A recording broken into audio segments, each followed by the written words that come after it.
All around our Colorado, there is beauty. You can see it in our mountains. You can hear it in our breezes. You can feel it in our winter snow. For centuries, the United States has worked to protect our public lands. But a study published in the Science Journal found the Trump administration was behind the largest reduction in protected lands in history. Now, with a new administration in control, what does the future hold for all this beauty? In this Denver 7 360, a conservation group, the oil and gas industry, and a law professor will all weigh in on President Biden's plans for public lands and what they mean for Colorado.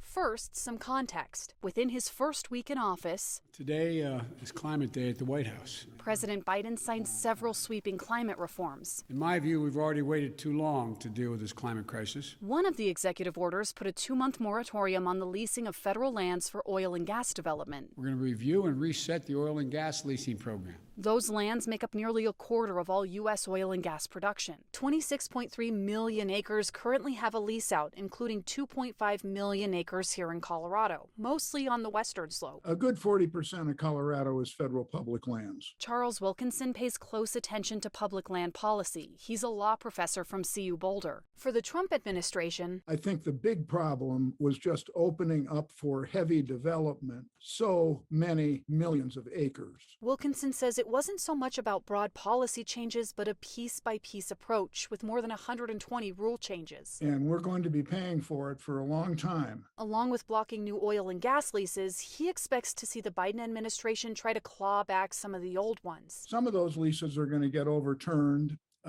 Some came too late in that the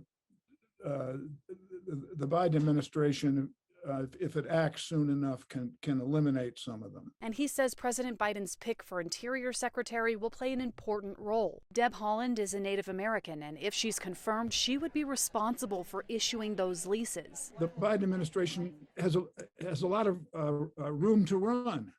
And there should be some statutory changes. Under the Trump administration, federal lands were leased for oil and gas at dollars an acre. Groups like Conservation Colorado say the Trump administration's impact on public lands cannot be undone with a few executive orders. I think this is work that's going to take the next 4 years and beyond for us to get back on our feet when it comes to bedrock environmental protections. Still, they're applauding the move by the Biden administration, and they say most Coloradans support it. Nearly 8 in 10 support rolling back drilling for oil and gas on federal lands rather than expanding it. Those numbers come from a Colorado college survey. Now they'd like to see the leasing system, which hasn't changed in decades, significantly reworked with more safeguards put in place. I think that Coloradans expect our public lands to be protected. Natural gas and oil is incredibly important to Colorado's economy. You know, we are 6th in production for oil and 7th in production for natural gas in the nation. Lynn Granger from the American Petroleum Institute of Colorado says if the lease ban becomes permanent, Colorado's economy will suffer. We have seen that if there is a permanent ban on federal leasing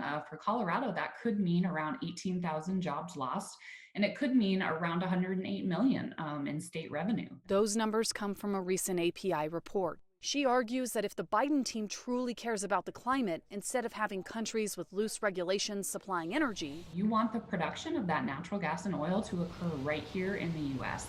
The U.S. does it safer and cleaner than anywhere else. Beyond that, Granger says Colorado has some of the strongest regulations in the nation, so there can be a balance. Not a choice between the energy that we all use and need every day and protecting the environment. We can have both. With any change comes challenge. Already, the Biden orders are facing a lawsuit by the Western Energy Alliance, saying the ban on leases exceeds the president's power. For now, though, all this beauty will remain untouched as the new administration puts a bigger focus on preserving public lands. Megan Lopez, Denver 7.